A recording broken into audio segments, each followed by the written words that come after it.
오늘 말씀은 제가 참 중요하게 생각하는 주제입니다. 정말 중요하게 생각하는 까닭은 뭐냐면 여러분이 앞으로 성경을 읽으실 때 새로운 관점을 하나 갖게 되실 것이기 때문에 그렇습니다. 새로운 안경을 하나 맞춰드린다 그렇게 생각하고 제가 말씀을 준비했으니까 하여간 여러분 잘 최대한 이해를 하시면서 들으시면 그리고 그것을 생각하고 묵상하면서 기도하시면 놀라운 변화가 여러분들 안에 일어나게 될 겁니다. 할렐루야.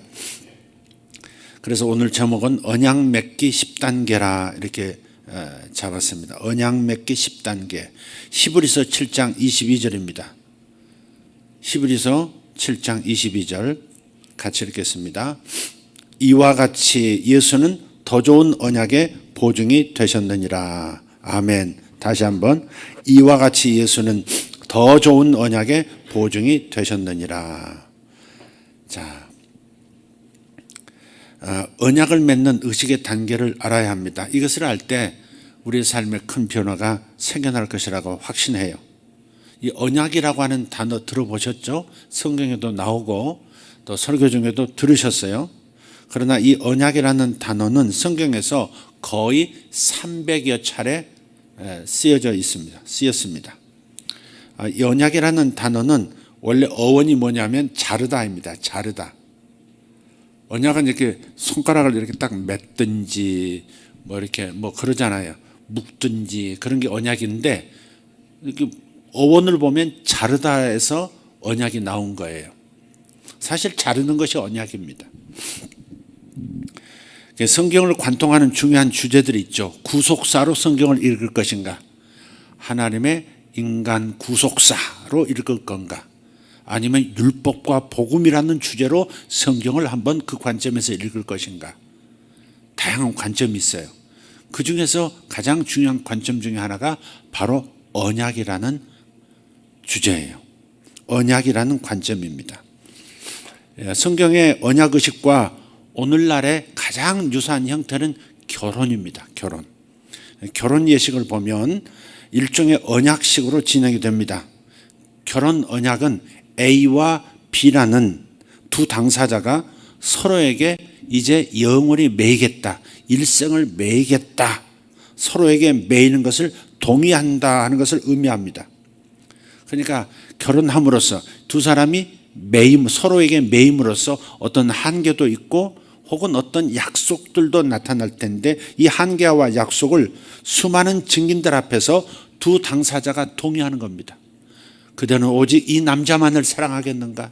그대는 오직 이 여인만을 당신의 영원한 배필로 삼고 당신의 정조를 지키고 대의에 희생하며 당신 자신을 주며 살겠는가? 예, 이렇게 서로에게 매일 것을 서로와 매이는 것을 통해서 어떤 한계도 나타나지만 풍성한 약속도 나타나는 이 모든 것에 대해서 서로가 예라고 동의하는 것, 그게 바로 오늘날의 결혼 예식, 결혼 언약식입니다. 한번 상상해 보십시오. 하나님께서 인간이 타락한 후에 결핍과 파멸의 상황을 보시면서 몹시도 슬퍼하셨을 거예요. 우리 성경을 읽으면서 우리 하나님의 마음으로 하나님의 입장에서 한번 생각해 보는 습관을 들여야 합니다. 하나님은 자신의 창조물이 혼란과 무질서 상태가 되는 것을 결코 원하지 않으셨죠.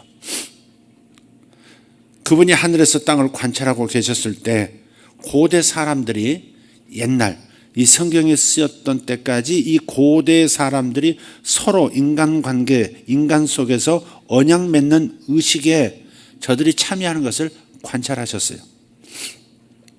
하나님은 인간들이 맺는 의식을 충분히 이해하셨기 때문에 그들을 향한 당신 자신의 강렬한 사랑을 나타내기 위해서 바로 고대인들이 사용했던 그 의식을 사용하시기로 하셨습니다.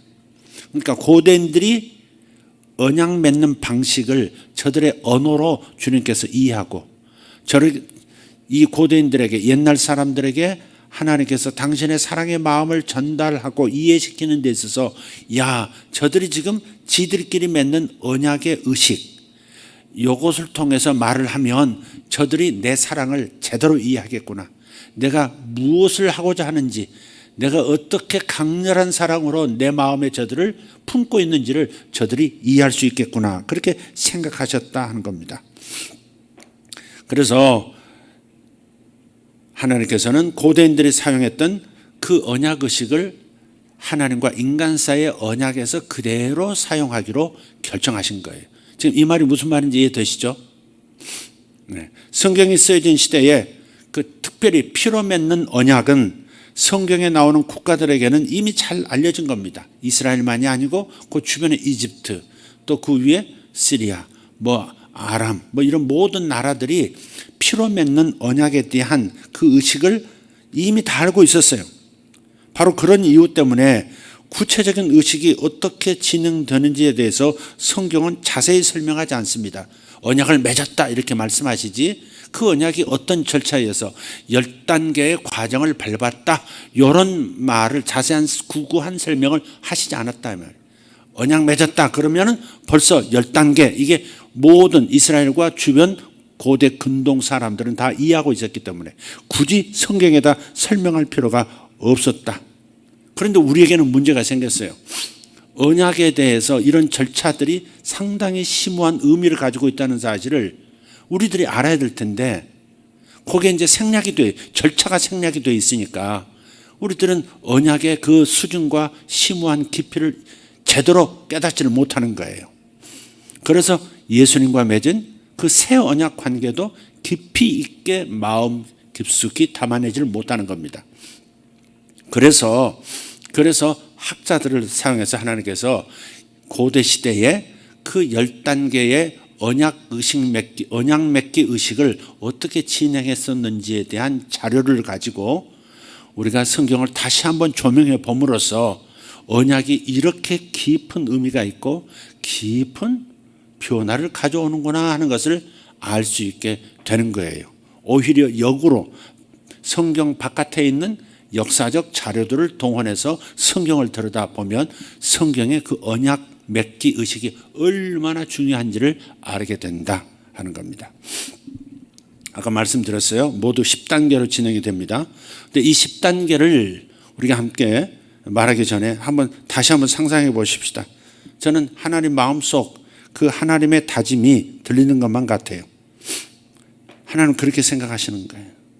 다짐하시는 거예요. 저들이 언약을 맺는 것처럼, 지들끼리 언약을 저런 방식으로 맺는 것처럼 나도 그들에게 굳게 매일 것이고 저들도 나에게 굳게 매이라고 요청할 것이다. 그러면 내가 가진 모든 것이 저들의 것이 될 것이고 저들의 삶의 모든 좋고 나쁜 것들이 다 내 문제가 될 것이다. 나는 인간과 맺는 의식을 이제부터 행할 것이다. 하나님께서 그렇게 작정하시고 그때부터 당신의 사랑을 표현하기 위한 그 언약 맺기 의식을 한 사람을 통해서 시작을 합니다. 그래서 온 지구상에서 그분의 음성을 들을 수 있고 그대로 순종할 수 있는 사람, 딱 한 사람을 찾으셨어요. 하나님께서 지구를 유심히 살피실 때, 인생들을 살펴보실 때 아브라함이라는 남자를 발견하신 거예요. 그리고 말씀하셨어요. 좋아, 내가 이제 지구로 들어갈 수 있는 진입로를 발견했도다. 저 아브라함 땅에서 내가 땅으로 갈 거야. 그렇게 결정하신 거예요. 그리고 하나님은 아브라함과 이야기를 하기 시작하셨습니다. 아브라함아, 나는 너와 관계를 시작할 것이다. 예? 무슨 관계요? 언약이요? 그렇다. 하지만 하나님과 제가 언약을 맺는다면 그것은 각자 가지고 있는 모든 것이 모두 두 사람 모두의 것이 됨을 의미합니다. 그런데 하나님은 전능하신 하나님이시고 모든 것을 가지신 전지하신 하나님이신데 저 같은 미약한 사람하고 관계를 맺으시겠다는 말씀이십니까? 하나님 말씀하시는 거예요. 맞다. 아브라함아, 그것이 바로 정확히 내가 의도하는 것이다. 나의 모든 것이 너의 것이 되기를 원한다. 그리고 너의 삶의 모든 것이 나의 것이 되기를 원하는 것. 그것이 내가 원하는 바다. 일단 네가 살던 곳에서 떠나라. 그리고 새로운 장소로 가라. 나는 너에게 새로운 땅을 줄 것이다. 그곳에서 시작하자. 요즘 땅 하면 아주 좋아하는 분들이 많은 것 같아요. 오늘은 아브라함의 언약을 나눌 거예요. 근데 성경은 아브라함과 맺으신 언약만 있는 게 아니고 다른 사람들과 맺은 언약도 있으세요. 그걸 간단하게 먼저 말씀하고 언급하고 넘어가도록 하겠습니다. 최초의 하나님이 인간과 맺으신 언약, 최초의 하나님이 성경에서 맺으신 언약, 그것은 창세기 1장 26절에서 30절에 나오는 에덴 언약입니다. 에덴 언약. 따라합시다. 에덴 언약. 자, 두 번째는 창세기 3장 1절에서 24절에 있는 아담의 이름을 딴 아담 언약입니다. 아담 언약. 따라합시다. 아담 언약. 이건 타락 이후에 죄가 인류 안에 들어온 이후에 아담과 맺은 언약입니다. 세 번째는 창세기 8장과 9장에 나오는 노아 언약입니다. 따라합시다. 노아 언약. 자, 순서 기억하십니까? 에덴 언약, 아담 언약, 노아 언약. 자, 네 번째는, 그러니까 노아 언약은 하나님께서 인류와 다시 관계를 시작하시겠다 하는 그 언약을 노아와 맺으셨다 하는 겁니다. 네 번째는 피의 언약인데요. 여기서부터는 피의 언약인데 아브라함 언약이라고도 합니다. 여기 오늘 나눌 내용이고 결론입니다. 아브라함 언약입니다. 다섯 번째는 출애굽기 20장과 40장에 나오는 모세 언약입니다. 모세와 맺은 것 같지만 모세와 함께 이스라엘 백성과 이스라엘 백성들의 자손들과 더불어서 크고 작은 구체적인 언약들로 이루어진, 그야말로 우리가 소위 말하는 율법 안에 담겨 있는 하나님의 언약들입니다. 여섯 번째는 사무엘 하서 7장 그리고 시편 89편에 나오는, 이건 앞으로 이제 좀 시리즈로 좀 나올 겁니다. 거기에 나오는 다윗 언약입니다. 하나님께서 다윗과도 언약을 맺으셨습니다. 일곱 번째는 마태복음 26장 28절에서 언급하는 새 언약입니다. 따라합시다. 새 언약. 다시 처음부터 첫 번째 최초의 언약 에덴 언약, 두 번째 아담 언약, 세 번째 노아 언약, 네 번째 아브라함 언약, 다섯 번째 모세 언약, 여섯 번째 다윗 언약, 일곱 번째 새 언약. 새 언약은 누구와 맺는 겁니까? 누가 중재하신 겁니까? 예수님. 네. 이 첫 번째부터 여섯 번째 언약들은 결국 모두 일곱 번째의 새 언약과 다 연결되게 돼 있습니다. 첫 번째 언약도 새 언약과 연결되어 있고 아담 언약도 노아 언약도 아브라함 언약도 모세 다윗 언약도 전부 예수님의 새 언약을 보여주는 그림자 언약들이기 때문에 다 연결이 되게 돼 있다. 자, 왜 언약이 그처럼 중요한 용어일까? 언약이라는 용어가 왜 중요할까 하는 겁니다. 언약은 여러분과 제가 하나님과 맺은 관계를 설명하는 단어이기 때문에 그렇습니다. 하나님과 관계를 맺을 때 그냥 관계 맺은 게 아니라 언약이라고 하는 언약이라는 이 관계, 이 의식을 통해서 관계를 맺었기 때문에 하나님과 내가 맺은 관계 안에 중심부의 핵에 바로 언약이라고 하는 것이 있다는 겁니다. 그래서 이 언약이라는 용어가 중요한 겁니다. 아브라함은 하나님께서 자신에게 하신 약속의 말씀을 제가 어떻게 확신할 수 있을까요? 라고 여쭤봤어요.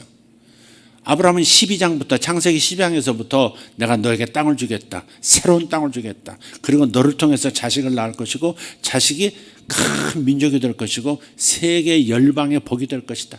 너를 축복하는 자 축복할 것이고 너를 저주하는 자 저주받게 될 것이다 라고 하는 이 어마어마한 이 약속을 12장에서 받았고 그 다음에도 받았음에도 불구하고 진짜 이것이 이 하나님이 주신 약속이 정말 이루어질지 내가 어떻게 확신할 수 있겠습니까? 이렇게 하나님께 여쭤봤어요. 그랬더니 하나님께서 말씀하시기를 가서 암소를 취하라. 그리고 암염소도 취하고 숫양도 좀 취하라. 그리고 집비둘기 그리고 산비둘기도 좀 취하라. 가져오라 그 말씀이시죠. 그때 아브라함의 심장이 흥분으로 고동쳤을 겁니다.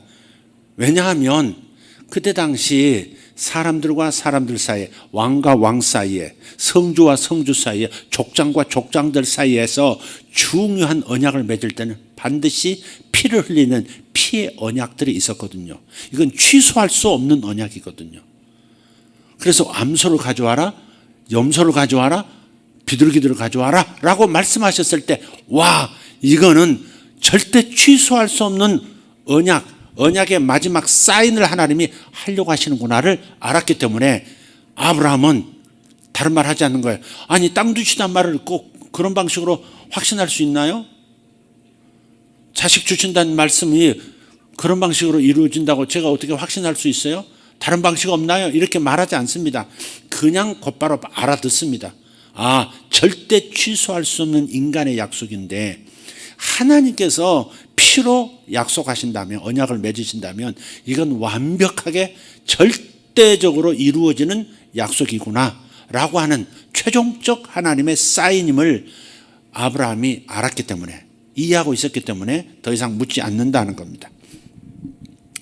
그래서 창세기 15장으로 돌아가서 한번 보겠습니다. 오늘 새벽에 이 말씀을 잠깐 언급했기 때문에 새벽에 들으신 분들 조금 이렇게 안다, 지루하다 혹시 그러실 수 있겠는데 그래도 잘 다시 한번 자세하게 말씀드릴 테니까 들어보시기를 바라요. 오늘 여러분이 이것을 잘 이해하셔야 그 다음 제가 여러분과 나누려는 수많은 성경의 메시지들, 우리에게 큰 변화를 가져오고 능력을 가져다 줄 다른 메시지들을 이해하실 수가 있고 소화하실 수가 있기 때문에 그렇습니다. 창세기 15장 7절에서 12절 먼저 읽겠습니다. 시작. 또 그에게 이르시되 나는 이 땅을 내게 주어 소유를 삼게 하려고 너를 갈대아인의 우르에서 이끌어낸 여호와니라. 그가 이르되 주 여호와여 내가 이 땅을 소유로 받을 것을 무엇으로 알리까? 여기서 질문한 거예요. 무엇으로 알리까? 땅 주시겠다는데, 자손들 주시겠다는데 무엇으로 제가 확신할 수 있겠습니까? 이렇게 묻는 거예요. 단지 말씀만 하신 것뿐인데 무엇으로 확신할 수 있겠습니까? 그랬더니 9절에 가서 시작.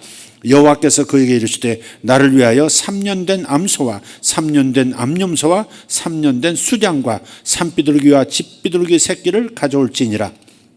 아브라함이 그 모든 것을 가져다가 그 중간을 쪼개고 그 쪼갠 것을 마주 대하여 놓고 그 새는 쪼개지 아니하였으며 솔개가 그 사체 위에 내릴 때에는 아브라함이 쫓았더라.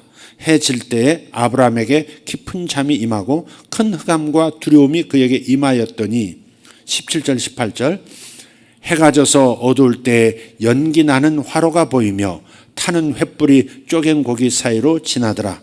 그날에 여호와께서 아브라함과 더불어 언약을 세워 이르시되 내가 이 땅을 애굽 강에서부터 그 큰 강 유브라데까지 내 자손에게 주노니.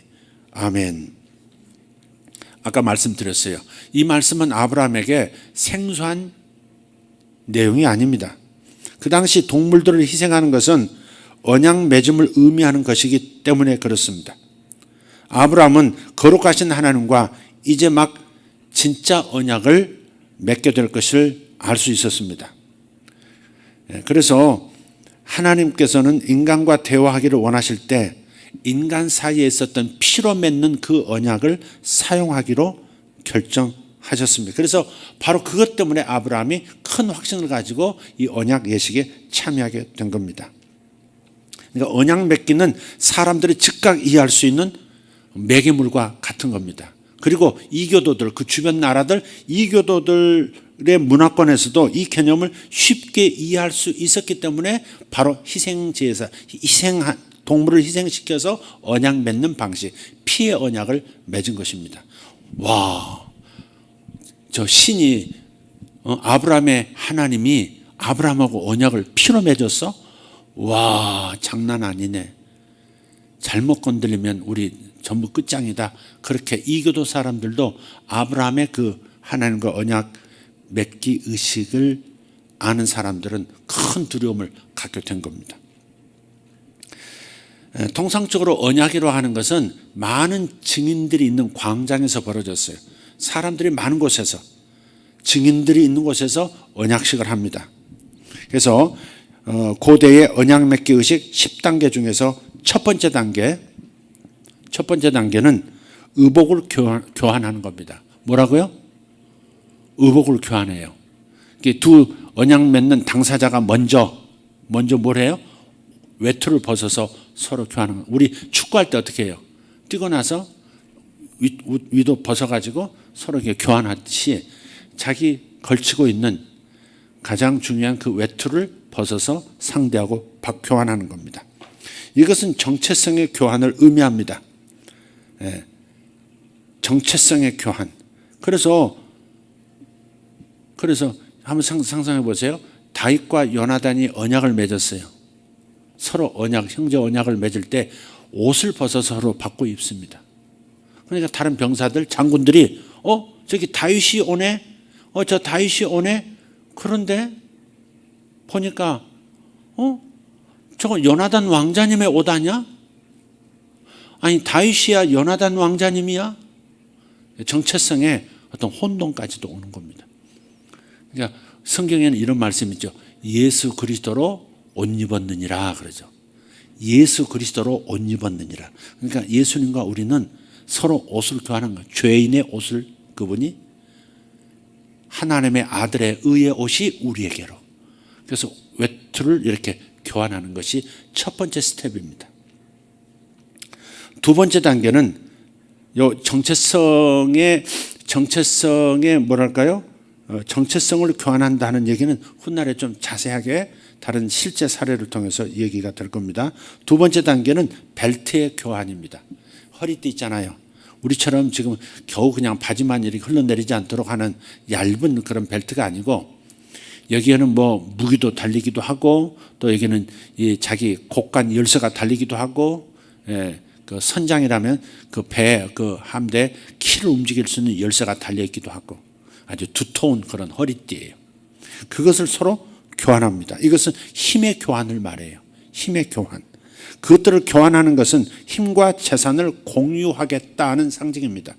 그 사람하고 벨트를 받고 딱 매는 순간부터 이제 내 재산은 그대의 것, 그대의 재산은 내 것, 내가 가지고 있는 모든 힘은 그대의 것, 그대가 가지고 있는 모든 힘은 내 것입니다. 이광섭 씨, 이제 내가 가진 모든 것이 당신의 것이 되었어. 그리고 당신이 가진 모든 것은 또한 내 것이요. 우리의 힘과 재산은 이제 합쳐졌다오. 그게 바로 벨트 교환입니다. 예수님께서 베드로를 띠띠고 자기가 원하지 않는 곳으로 간다는 표현을 요한복음에 쓰신 적이 있어요. 많은 경우에 이 허리띠 얘기가 나옵니다. 세 번째 단계는 벨트에 매달린 무기의 교환입니다. 칼도 있고 뭐 갈고리도 있고 뭐 이렇게 무슨 다는 게 있죠. 이것은 적들의 교환을 상징합니다. 그러니까 첫 번째 외투를 받고 있고요. 두 번째는 벨트를 교환하고요. 세 번째는 거기에 달려있는 무기도 교환하는 겁니다. 요나단과 다윗도 어때요? 요나단이 자기의 칼도 주고 방패도 주잖아요. 왕자의 옷도 줬고 그 다음 벨트도 주고 그 다음 무기도 줍니다. 그건 적들의 교환을 상징해요. 그래서 언약 당사자는 말하는 겁니다. 이광섭 씨, 만약 누구든지 당신에게 대항해 온다면 나를 먼저 통과해야만 할 것이요. 당신의 적은 먼저 나의 적입니다. 누가 당신을 헤아려 할 때는 내가 당신의 보호자가 되어서 나를 거쳐야만 당신에게 갈 수 있도록 만들 것이요. 그게 바로 무기 교환입니다. 이제 우리는 동반자가 되었으니 내가 당신을 보호하는 것이 당연하오. 그런 얘기예요. 나 역시 그의 보호자가 될 겁니다. 그게 벨트에 달린 무기의 교환의 의미입니다. 네 번째 단계는 우리가 잘 알고 있는 동물들의 희생입니다. 한 마리나 혹은 너댓 마리가 동원돼요. 그리고 그 모든 동물들은 둘로 쪼개져야 합니다. 일반적으로 암소는요, 여기 뒤로 이렇게 제껴가지고 등으로 눕혀서 요 아래 배를 쭉 갈랍니다. 배를 갈라요. 그러면 이게 피막 같은 것들이 이제 찢어지기 때문에 이 다리에 힘을 얻지 못하고 네 다리가 양쪽으로 떡 벌어집니다. 여기 배를 갈라버리니까 이게 모아지던 절대 옆으로 흩어지지 않던 네 다리가 양쪽으로 떡 벌어집니다. 쭉 둘로 쪼개지는 거예요. 근데 배부터 이렇게 가르기 쉬운 배부터 이렇게 가르는 겁니다. 이것이 동물의 희생을 피의 언약으로 부르는 이유입니다. 배를 가르며 피를 다 쏟죠. 피가 낭자해요. 그 주변에. 특히 아브라함 언약은 우리 신자들에게 가장 중요합니다. 왜냐? 피의 언약이기 때문에. 피의 언약이기 때문에. 하나님께서 언약하신 땅과 자손에 대해서 아브라함은 묻지 않습니다. 아브라함은 암소가 갈라지는 그 자체가 하나님의 언약의 사인이었음을 알았기 때문에, 취소할 수 없는 언약이었기 때문에 그래서 묻지 않습니다. 다섯 번째 단계는 죽음의 걸음입니다. 그렇게 쪼개놓은 동물의 사체들 있잖아요. 암소가 떡하니 둘로 쪼개져서 벌려져 있습니다. 근데 염소가 또 벌려져 있습니다. 그 다음에 양도 벌려져 있고 비둘기도 이렇게 벌려져 있습니다. 그래서 그 사이로 이 두 당사자들이 걸어가는 겁니다. 피로 얼룩진 희생의 사이를 걸어가게 됩니다. 이쪽에 있는 당사자가 가운데로 쭉 걸어서 이렇게 해서 왼쪽으로 돌아서 이렇게 딱 섭니다.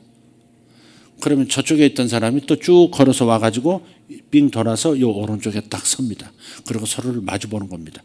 이쪽에서 이렇게 그리고 이쪽에서 이렇게 와서 이렇게 그리면서 서로 숫자 8이라는 숫자가 이렇게 그려지는 거예요. 그래서 약속을 어길 때는 어긴 자가 이렇게 쪼개진다 하는 것을 말하는 겁니다. 죽는다 하는 것을. 죽는다 하는 것을 말하는 겁니다. 근데 아브라함 언약에서는 아까 읽었을 때 아브라함이 깊이 잠들어 버렸어요. 언약 의식인데 너무 하나님 인도가 강했는데 그냥 잠들어 버렸어요. 자는 동안에도 두려움과 큰 어둠이 임했다 그러죠. 그런데 그 자는 동안에 하나님의 임재를 상징하는 횃불이 그 쪼갠 고기 사이로, 희생 동물들 사이로 싹 지나갑니다. 아브라함 지나갔다는 얘기가 없어요. 이것이 결국 뭘 의미하는 거예요? 인간은 스스로 모든 약속을, 하나님에 대한 모든 언약들을 지킬 수가 없는 존재라는 것. 그래서 하나님께서 일방적으로 이 땅에 인간으로 오셔서 인간 대신 죄인이 되어서 당신 자신이 십자가로 올라가실 것을 보여주고 있는 장면입니다. 그래서 아브라함의 피해 제사는 굉장히 중요한 의미가 여기 이미 담겨 있다, 복음이 담겨 있다 하는 겁니다. 자, 여섯 번째 단계, 손맞대기라는 몸에 새겨진 표시입니다. 언약 당사자들이 이렇게 손목에 상처를 내요. 이 부분에 혹은 이 손바닥 근처에 칼로 상처를 냅니다.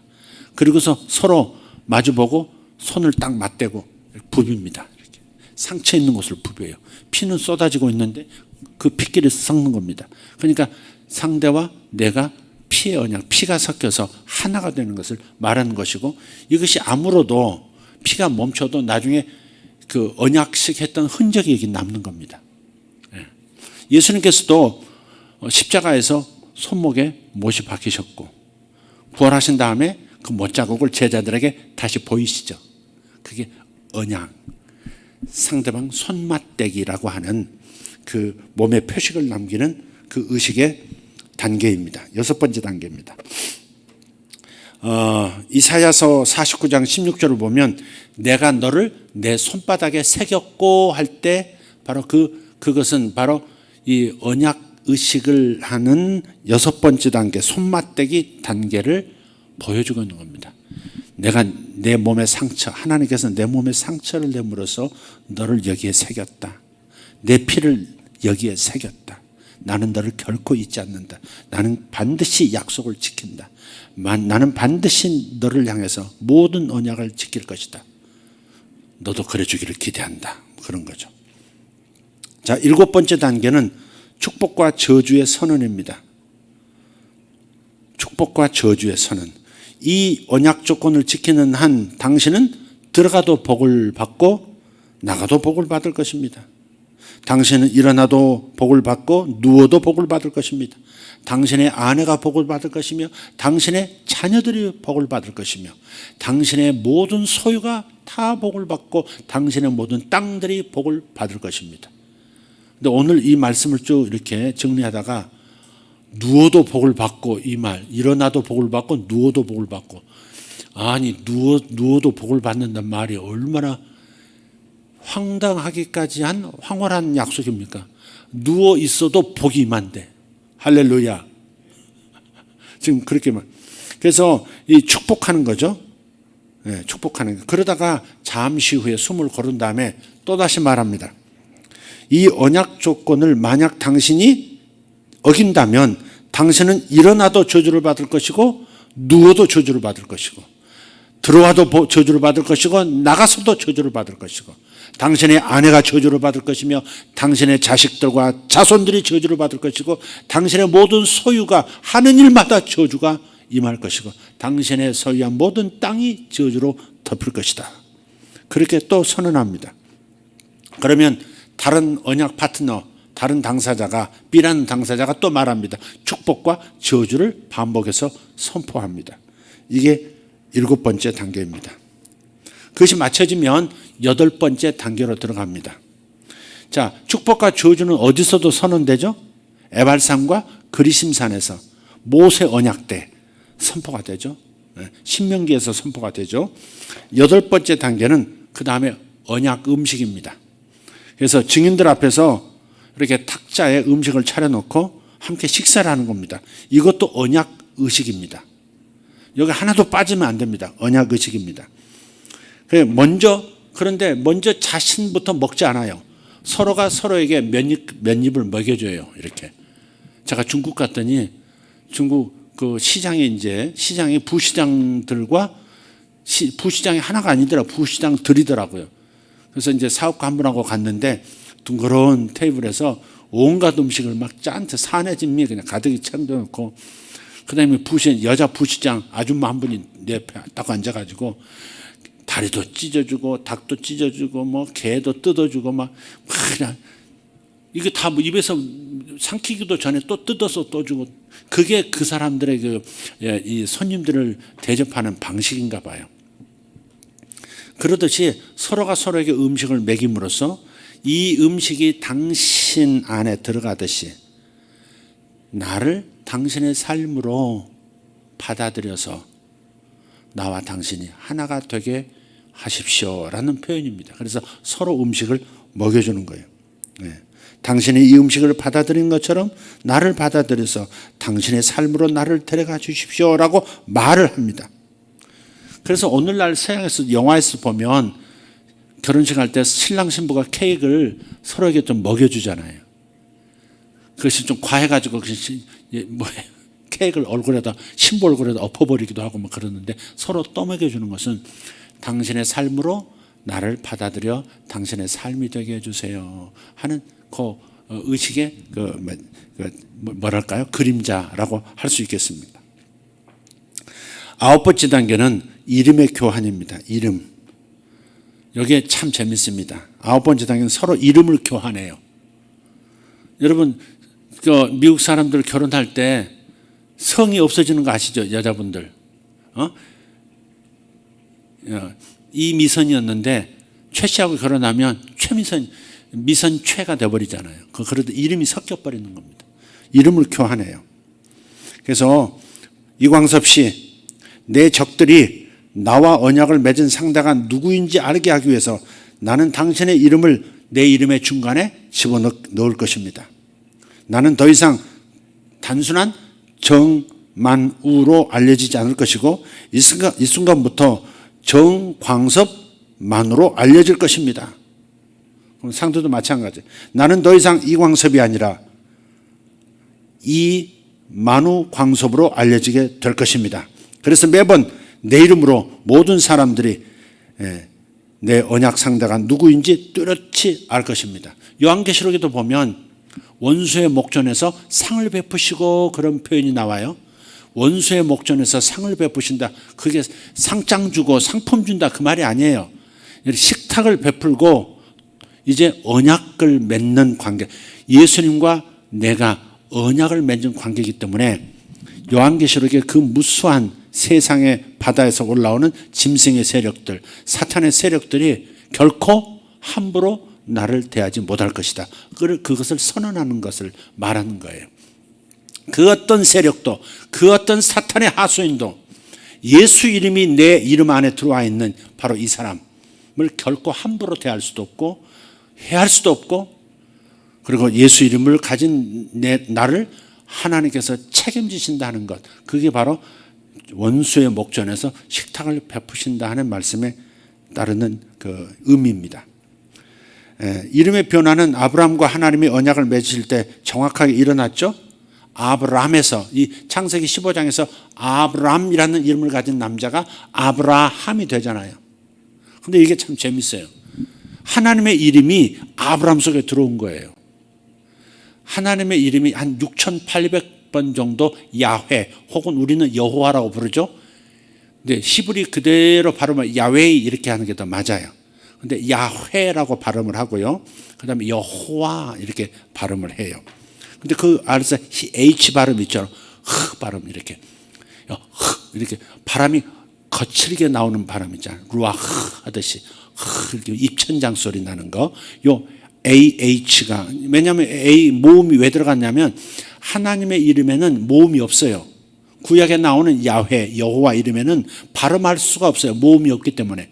사람들이 함부로 하나님의 이름을 부를 수 없도록 자음만 내자 딱 놔뒀어요. 자음만. 모음이 없습니다. 그래서 하나님의 이름을 그래도 이렇게 호칭을 부르기 위해서 거기다가 모음을 후대 사람들이 일부러 넣어서 야훼 혹은 여호와 이렇게 불렀어요. 근데 거기에 이제 자음 역할하는 흐라고 H, 영어로는 H, 알파벳 H가 아브라함에게 들어온 거예요. 그 딱 중간에 들어왔습니다. 아브라함 한번 생각해 보세요. A, B, R, A, M. 아브람이죠. 아브람. 근데 요 A, B, R, 그러니까 A, B, R 다음에 다시 H가 그 중간에 들어온 거예요. 근데 자음과 자음이, 그러니까 R과 H는 자음이잖아요. 그러니까 발음이 안 되니까 그 앞에다가 A를 넣어서 AH가 들어온 거예요. 그러니까 아브라함 이렇게 된 거예요. 이해되셨어요? 하나님의 이름의 일부가 아브람이라는 남자 이름 속에 들어와서 아브라함이라는 이름이 된 거예요. 그게 바로 이름의 교환이에요. 근데 하나님의 이름에는 자음만 있을 뿐 모음이 없기 때문에 아브라함 이름을 어디다 넣을 수도 사실 없어요.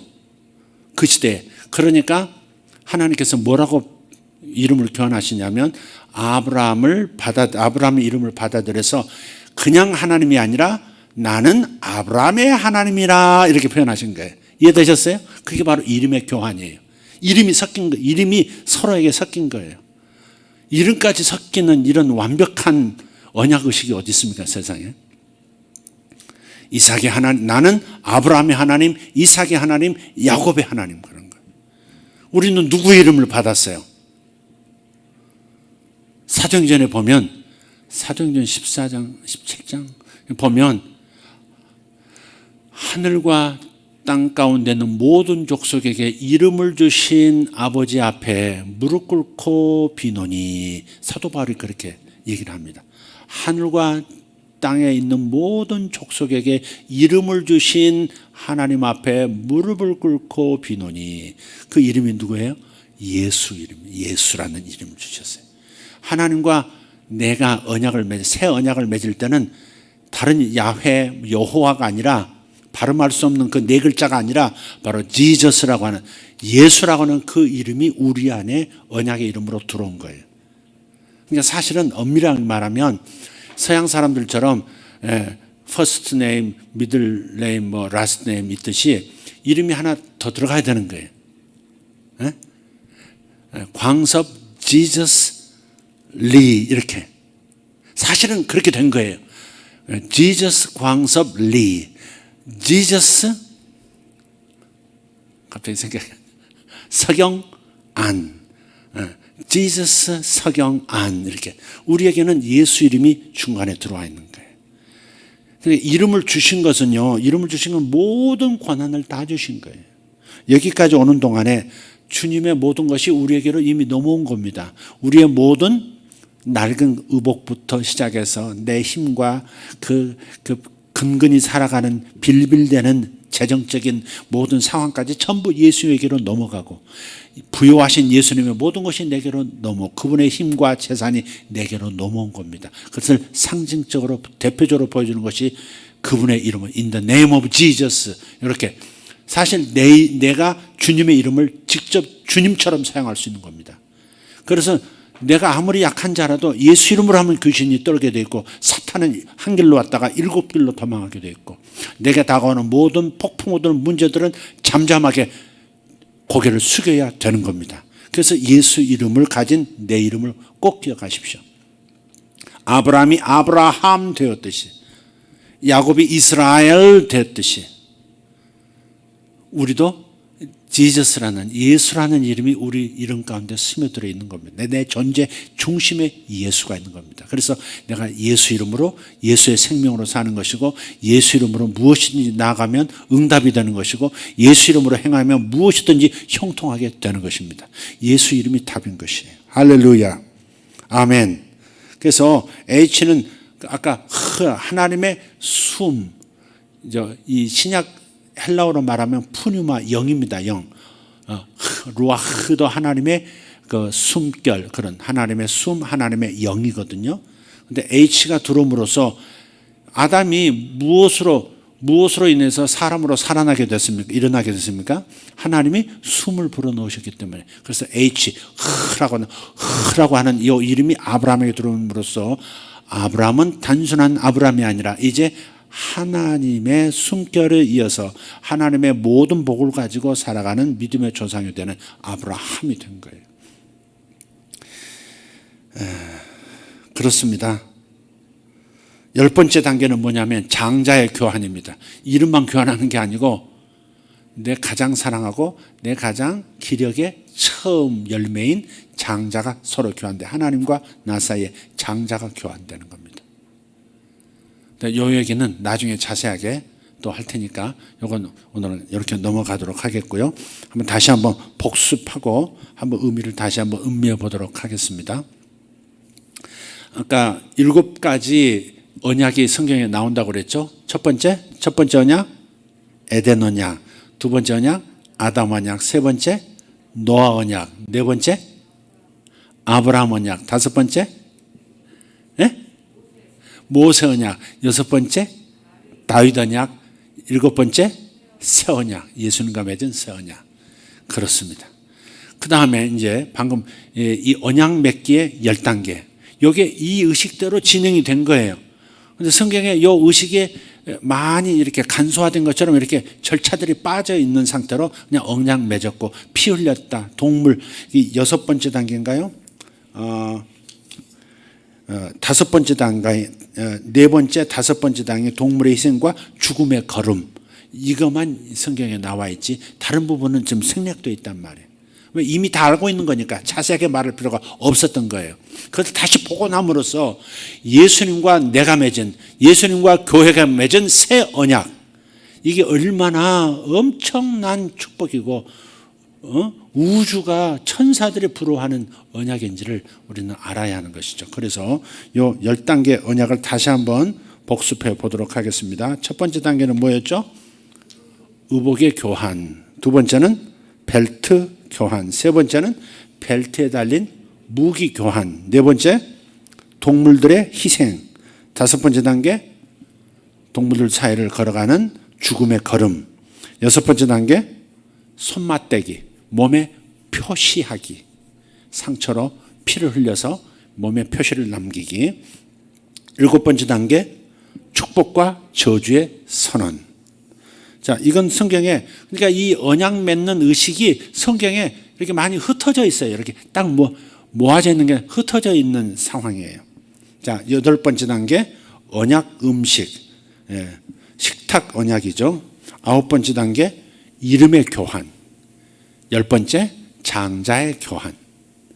하나님은 당신의 장자를 나에게 주셨고 나의 장자를 하나님 앞에 첫 열매로 드리는데, 지금은 인신, 아브라함처럼 이삭을 바치는 인신 제사를 통해서 드리는 게 아니라 다른 방식으로 하나님 앞에 자기의 첫 기력을 드리는 거죠. 이건 나중에 자세히 다시 말씀을 드리도록 하겠습니다. 여러분, 이름 교환이 재밌지 않습니까? 이름 교환. 아브라함이 왜 아브라함이 되었는지, 그 AH가 딱 들어가니까, 그 발음이 들어가니까 결국은 열국의 압이라는 거기에 나오지만, 우선적인 의미는 뭐냐? 하나님의 이름이 아브라함 이름 속에 일부가 들어온 것이고, 아브라함의 이름이 하나님의 손바닥에, 하나님의 심중에 들어간, 그래서 아브라함의 하나님 하는 거예요. 여러분은, 예수님은 그냥 예수님이 아닙니다. 김명희의 예수님이십니다. 그냥 예수가 아닙니다. 김명희의 예수입니다. 김정의 예수고, 김명범의 예수고, 이성자의 예수님이십니다. 이름이 교환된 겁니다. 이름이 교환됐다는 건 너무 놀라운 겁니다. 그게 이제는 단순한 네임이 아니라 예수 광섭이라고 하는, 예수 광섭리라고 하는 어마어마한 이름이 된 거죠. 예. 우리 아이들 이름 질 때 미가엘이라고 하니까 천사장 중에, 천군장 중에 이름이 뭐예요? 미카엘이고, 천사장이 이제 가브리엘이잖아요. 딴 사람 웬만한 그 천사에 대한 걸 아는 사람들은 야, 거창하게 이름 지었다, 뭐 그렇게 생각할 수 있어요. 우리 아내는 성자니까, 거룩할 성에도 아들 자자 성자니까 어마어마하게 생각. 저도 이름을 개명할까, 이성부로 할까, 뭐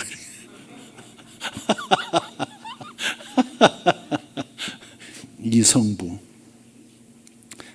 제1의 성부가 아니고 제2의 성부, 이성부. 여러분 대단한 사람들입니다. 여러분요, 여러분 주님의 옷을 여러분이 입으신 거예요. 하늘 임금의 옷을 여러분이 입으신 거예요. 근데 여러분 안 보여요. 안 보여요. 주부 아무개, 어느 회사 사장 아무개, 어느 회사 직원 아무개, 이렇게 보이지 여러분이 얼마나 어마어마한 하늘의 옷을, 하늘 왕자의 옷을 입고 있는지를 몰라요. 여러분요, 그림자는 2차원이잖아. 2차원. 그죠? 면으로 되어 있잖아. 모든 그림자. 이것의 보면대의 그림자도 2차원이고요. 면으로 되어 있고요. 건물도 그렇고 나무도 그렇고 무엇이든, 사과 하나 그림자도 2차원, 건물의 그림자도 2차원. 그리고 색깔이 없어. 색깔이 없어. 전부 통일해서 까만색이야. 그냥 짙고 좀 덜 짙은 검은색의 그림자일 뿐이에요. 지금은 여러분이 여러분 이 육체를 가지고 사는 이 상태, 이 차원에서는 전부 그림자 차원이에요. 그러나 3차원이 되면 어떻게 해요? 사과가 3차원에서 보면 붉은 색깔도 있고 입체가 나타나죠. 그죠? 나무 한 그루의 그림자가 그렇구나 이렇게 봤는데 3차원에 가서 3차원으로 보면 푸른 잎을 가진 수만 개의 잎으로 둘러싸인 굵은 나무라고. 3차원에 가서야 보이는 거예요. 2차원에서는 색깔도 없고 입체도 전혀 없어요. 그래서 가치 없어 보이고, 그게 그거 갖고 다 똑같은 것 같아. 나무 그림자나 건물 그림자나 사과알 그림자나 다 똑같은 것 같아. 그렇지가 않다. 다른 차원으로, 영의 차원에 가서 보면 여러분은 또렷한 하늘 빛깔을 입고 있는 옷을 입고 있고, 입체적인 모든 능력이 다 담겨 있는 새로운 차원으로 보이는 그런 의의 옷을 입고 계시는 거예요. 그래서 천사들은 알아보고, 하나님도 보시지만 천사들은 알아보는 거예요. 그래서 우리를 섬기는 거예요. 우리를 섬기는. 하나님의 아들이시다, 하나님의 자녀이시다. 천사들이 우리를 수종 들어주는 이유가 그래서 그런 겁니다. 우리 차원에서는 천사보다 못해 보여요. 색깔도 없고, 입체적이 다양하지도 않고, 연약해 보이고, 별것도 아닌 것 같고, 예수 믿는다는 명분만 있는 것 같고, 그러다 거기다 가끔 또 죄도 짓고, 저기 가서 성질내고, 여기 가서 부딪히고, 저기 가서 구걸하고, 그런 식으로 너무 하찮아 보이는 수준처럼 보이지만, 다른 차원, 더 높은 차원에서 보면 여러분은 천사보다 더 고귀한 존재고, 하나님 다음으로 능력 있는 존재이고, 예수님과 똑같은 의의 옷을 입고 있고, 예수님의 이름을 언제든지 사용해서 천군 천사의 도움을 받을 수 있는 존재들이고, 만물을 복종시킬 수 있는 믿음의 사람들이고, 여러분 그런 겁니다. 여러분 이 차원 그림자 수준에서 보면 다 똑같고 아무것도 아니. 여러분도 저를 볼 때 아무것도 아닌 것 같아요. 강단에 서 있을 때나 그렇지, 딴 데서 보면 목사님 똑같구나 이렇게 볼 거야 아마. 그림자로 보기 때문에 똑같은 거야. 그러나 하나님 눈으로 보면, 천사들의 눈으로 보면, 더 높은 차원에서 보면 우리의 색깔은 너무나 아름답고 너무나 강렬하고 너무나 큰 능력을 지닌 그런 외투를 걸쳤다는 것, 그런 이름을 가졌다는 것, 그런 존재라는 것이 드러나게 되어 있습니다. 우리가 이 땅에서 생을 마감하고 호흡을 멈추고 눈을 감았다가 다시 뜨면 다른 세계 안으로 금방 들어와 있는 걸 알 텐데, 마치 병아리가 좁은 공간 안에서 몸을 웅크리고 병아리가 되었다가 드디어 바깥에서 콱콱 쪼아주는 어미의 도움으로 바깥 세상에 나왔을 때 그 푸른 하늘과 그 상상할 수 없는 넓은 세계 속에서 제2의 인생을 살잖아요. 그러듯이 우리도 눈을 감았다가 다시 뜨는 순간에 우리는 다른 세계 속으로 들어왔다는 사실을 알게 될 것이고, 그때는 내가 얼마나 위대한 존재였는지, 얼마나 사랑받는 존재였는지, 얼마나 천지만물들이 천사들이 부러워하는 존재인지를 자신도 알게 되어 있는 것이죠.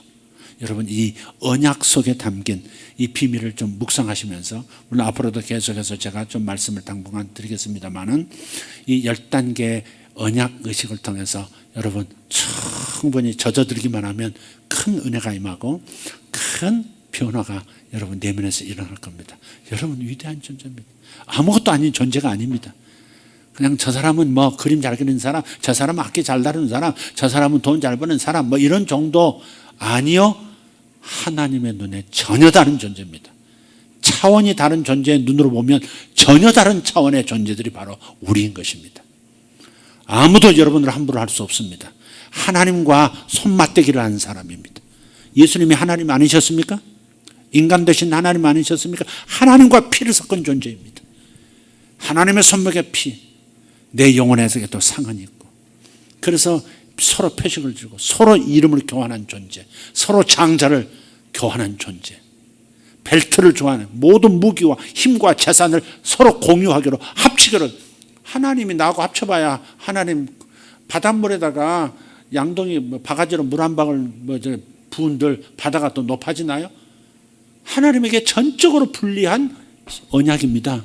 근데 하나님은 기꺼이 하신 거 뭐냐? 당신에게 이 풍성한 것을 모두 주고 싶어서 그냥 우리 서로 언약 맺자 그러신 거예요. 우리에게서 가져갈 게 뭐가 있어요? 여러분에서 가져갈 게 뭐가 있어요? 아름다움이 있어요? 완전한 선이 있어요? 완전한 의로움이 있으십니까? 세상 사람 앞에 내놓으면 와 하고 감탄하고 이 거품 물고 쓰러질 만한 그런 좋은 것들이 여러분에게 있습니까? 그렇지 않죠. 그러나 하나님 그분은 어떤 분이신가요? 그분이 당신의 그 모든 것을 우리에게 쏟아 부어주기 위해서 손맞대기부터 시작해서 피의 언약을 맺고 축복과 저주를 선포하시면서까지 우리와 함께 가자고 하나가 되자고 하신 거예요.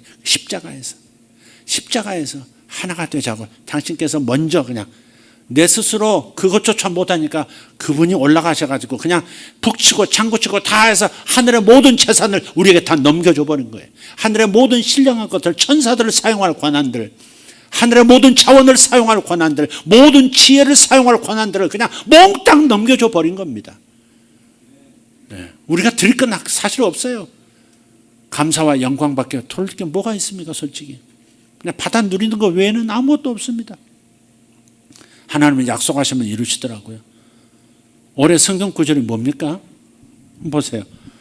시편 105편 36절 38절인데 또 여호와께서 그들의 기력의 시작인 그 땅의 모든 장자를 치셨도다. 하나님 앞에 드리질 않으니까 치시는 거예요. 마침내 그들을 인도하여 은금을 가지고 나오게 하시니 그 지파 중에 비틀거리는 자가 하나도 없었도다. 재정적으로 비틀거리는 자가 하나도 없도록 하나님 하시겠다는 약속 아닙니까? 은금을 가지고 나온대.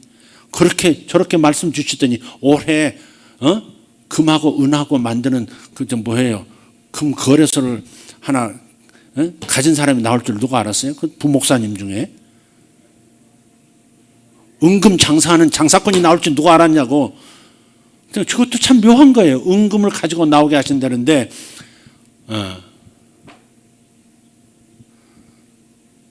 제가 꿈을 하나 꿨어요. 금에 관한 그런 꿈, 어마어마한 금을 어떻게 처리할 것인가 하는 그런 꿈을 꾼 적이 있어요. 그걸 이제 이 목사한테 얘기를 했어요. 그랬더니 금에 대해서 굉장히 책도 읽고 연구를 하고, 야 어떻게 하나 뭐 이런 고민을 하고 있었던 참인가 봐요. 그 꿈 듣자마자 와 그렇습니다. 금을 주목해야 할 텐데 그러더니 목사님 제가 금 장사하면 안 되겠습니까? 그래 해보라고. 그래서 그 도매상을 내주든 돈 몇천억 원 가지고 있어야 겨우 그런 허가가 나올 텐데 아무것도 뭣도 없는 사람이 그 세상에 그 금 도매상 티오를 따가지고 올 줄은 생각지도 못해요. 그냥 하나님이 하시는 거죠. 이렇게 은금을 가지고 나오게 하시기 위해서. 그 후부터 제가 은금을 많이 받았습니다. 집에 은금이 좀 상당히 있습니다. 상당히 이렇게 쌓아놓고 있는 건 아니고 강사비로 주는 게 이제 금바 하나 주고 이런 식으로 은 몇 개 주고 이런 식으로 지금 제가 집에 조금 은바 금바가 조금 있습니다. 예. 은금을 가지고 나오게 하셔서 비틀거리는 자가 하나도 없도록 만들어 주신다. 재정적인 축복도 하나님 하신다는 말씀 아니겠습니까? 이게 뭐예요? 출발이 뭐예요? 하나님과 우리 주님과 피의 언약을 맺어서 그런 겁니다. 그래서 하늘의 모든 자원들이 그런 것만이 아니라 모든 좋은 것들이 우리에게 나타날 겁니다. 믿음을 가지십시오. 아브라함에게 약속하신 것이 우리에게도 약속하신 것과 똑같습니다. 믿음의 조상이고 아브라함의 후손에게 믿음의 후손들에게 주시겠다 약속하기 때문에 여러분들에게 땅도 생기는 일들이 많아질 거예요. 할렐루야. 좋은 땅들 놔두면 어마어마하게 불어날 가격이 올라갈 그런 땅들도 주실 줄 믿습니다. 하나님께서 하시는 일을 우리가 어떻게 다 헤아려 볼 수 있겠습니까만은 미리 짐작할 수도 없지만 그러나 어마어마한 하나님의 계획들이 우리들 가운데 펼쳐진다는 것은 분명합니다. 영적인 면에서도 그렇고 물질적인 차원에서도 그렇습니다. 다만 여러분이 여러분 자신을 보는 것과 사람들이 여러분을 보는 것은 그림자 수준, 이 차원에서 그림자 보듯 하는 수준밖에 못 본다는 것. 그러나 하나님의 눈으로, 천사의 눈으로, 그리고 영의 세계의 눈으로 보면 여러분은 세상 사람과는 비교할 수 없는 영광스러운 존재입니다. 빌 게이츠 어때요? 부러워요? 손정희 씨 부러워요? 돈 많이 가졌으니까? 어때요? 한편 부럽죠. 존경하고. 그렇지만 하나님이 없는 그들과 하나님과 언약을 맺은 우리의 존재감의 차이는 이루 말할 수 없습니다. 그 세계에서 볼 때 우리는 진짜 세상의 소금이고 세상의 빛입니다. 이 빛 때문에 영적으로 어둡고 윤리적으로 어두운 이 세상 속에 막 빛을 비추기 때문에 사탄이 역사하지 못하고 사탄의 가정에서도 내가 사는 지역에서도 역사하지 못하는 일들도 일어나는 겁니다. 여러분은 대단히 귀한 존재인 것을 아시기를 바랍니다. 하나님의 눈으로 여러분을 볼 수 있기를 예수 이름으로 축복합니다. 예수님의 모든 것이 저와 여러분의 것이 되었습니다. 믿음으로 취하시면 그것들이 나타나게 될 겁니다. 기도하겠습니다. 하나님 감사합니다. 옛 언약도 참 좋지만 예수님은 더 좋은 언약의 보증이 되셨습니다. 더 좋은 언약을 이루어 주신 분이 예수님이십니다. 예수님이 바로 새 언약이시고 예수님이 바로 나의 생명이 되어 있고 나의 영광이 되어 계시니 감사합니다. 위대하신 하나님, 우리가 주님의 눈으로 나를 보고 주님의 눈으로 형제들을 볼 수 있도록 도와주시옵소서. 세상 사람들이 말하는 세상 기준으로 그림자밖에 못 보는 저 눈으로 나를 평가할 때 눌리지 말게 하여 주시옵소서. 세상 사람, 가졌다 하는 사람들, 배웠다 하는 사람들, 힘 있는 사람들이 우리를 평가하는 소리에 마음이 약해지고 마음이 작아지지 않도록 도와주시옵소서. 하나님의 눈으로 나를 보고 하나님의 눈으로 자녀를 바라보고 하나님의 눈으로 형제자매들을 보는 그 눈을 열어 주시옵소서. 천사들이 보는 그 시각을 우리에게 열어 주시옵소서. 아버지, 실제 영안이 열리지 않는다 할지라도 믿음의 눈으로 우리는 충분히 볼 수 있습니다. 하나님의 언약의 말씀을 통해서 내가 어떤 존재인지 분명하게 고백할 수 있습니다. 볼 수 있습니다. 믿음으로 볼 수 있고 믿음으로 만질 수 있습니다. 주님, 우리 성도들에게 계시의 영을 더 부어주셔서 자신이 얼마나 위대하고 복받은 존재인지, 얼마나 큰 복을 앞으로 받을 것인지 하나님 알게 하여 주시옵소서. 살아오면서 여러 차례 겪은 실패들, 몇 차례 겪은 트라우마들, 이런 것들이 저들의 발목을 잡지 못하게 하여 주시옵고 저들의 마음에 위축을 가져오지 않도록 지켜주시옵소서. 아버지, 승진에서 밀렸다고 내가 부족한 존재인 것처럼 살아가지 말게 하시고, 하나님께서 더 큰 도약을, 몇 단계 뛰어넘는 도약을 주신다는 확신을 가지고 하늘의 왕자답게 예수님의 수준 안에서 걸어가는 우리 모두가 되게 하여 주시옵소서. 믿습니다. 하늘의 신령한 것과 땅의 기름진 것들로 가득 채워 영광 받으시는 예수님 이름으로 기도하옵나이다. 다 같이 일어나십시다. 다 같이 일어나셔서 두 손 번쩍 드시고, 주님, 제가 하나님 앞에 천사보다 더 영광스러운 존재로 하나님의 아들, 아니 하나님의 의의 옷을 입고 하나님의 그 선하시고 권능의 옷을 입고 제가 서 있는 것을 믿음의 눈으로 봅니다. 하나님, 천사들이 부러워하는 외투를 제가 입고 있습니다. 천상의 외투를 제가 입고 있고, 천상의 무기들이 주렁주렁 달린, 은사들이 주렁주렁 달린 벨트를 제가 허리에 하고 있습니다. 하나님 감사합니다. 주님 감사합니다. 하얀 세마포 옷과 금띠로 단장한 우리들의 모습, 형제들의 모습을 봅니다. 주여, 저들에게 권능이 나타나게 하여 주옵소서. 은과 금을 가지고 세상에서 나와 아버지 하나님께 영광 돌리게 하시고, 결코 살아가면서 비틀거리지 않게 도와주시옵소서. 저들의 자녀들도 비틀거리지 않을 줄 믿습니다. 당당하게 걷고 힘있게 걷고 무엇이든지 성취하는 아브라함의 자손이 되었음을 선포합니다. 동으로 가도 복을 받고 서로 가도 문이 열리고, 북과 남을 향한다 할지라도 하나님의 선하신 일들이 계속 이어지는 축복의 역사가 바로 우리 한 사람 한 사람에게 주어진 예수의 복인 줄 믿습니다. 하나님, 지저스 광섭리, 하나님 지저스 만우정, 아버지 각자의 이름 안에 예수 이름이 들어가 있는 것을 기억하게 하시고 예수 이름으로 살아가게 하여 주시옵소서. 천사들도 복종하는 예수 이름으로 살아가게 하여 주시옵소서. 이름을 교환해 주신 예수님께 감사드립니다. 이름을 교환해 주신 예수님께 감사드립니다. 옷을 교환해 주신 예수님께 감사드립니다. 모든 힘과 재산을 교환해 주신 예수님께 감사드립니다. 이제부터 내 모든 약한 재정은 강한 재정, 풍성한 재정이 될 줄 믿습니다. 그렇게 살아갈 줄 믿습니다. 은금을 가지고 세상에서 나올 것이고, 절대 힘이 없어서 재력이 없어서 비틀거리면서 일하지 않도록 만들어 주실 줄 믿습니다. 이제부터 사업에는 착착착착 필요한 물질들이 공급되는 역사가 있을 것이고, 내 자녀들의 앞날을 위해서 주님께서 문들을 다 열어놓고 기다리고 계시는 것을 믿습니다. 하나님 감사합니다. 위대하신 하나님을 찬양합니다. 오늘 기도할 때 임재하여 주시옵소서. 계시가 깊이 일어나게 하여 주시옵소서. 주여, 주여, 주여, 이 땅을 총으로 행으로 다녀보라. 네가 발로 밟는 곳마다 너의 땅이 되게 할 것이고, 네가 다니는 곳마다, 네가 마음에 품는 곳마다 너의 소원이 되도록, 너의 소유가 되도록 만들어줄 것이다. 하나님 감사합니다. 하늘의 자원을 사용할 수 있는 예수 이름을 우리에게 주셨습니다. 하나님, 구원의 이름 예수 이름을 내게 주셨습니다. 영원한 생명의 이름 예수 이름을 내게 주셨습니다. 연약한 이름 광섭은 가져가시고, 강하고 강하신 풍성하신 주 예수 이름을 제게 주셨습니다. 주여 감사합니다. 이광섭의 하나님 예수, 할렐루야. 예수님의 이광섭의 예수님, 이광섭의 성령님, 이광섭의 아버지, 할렐루야.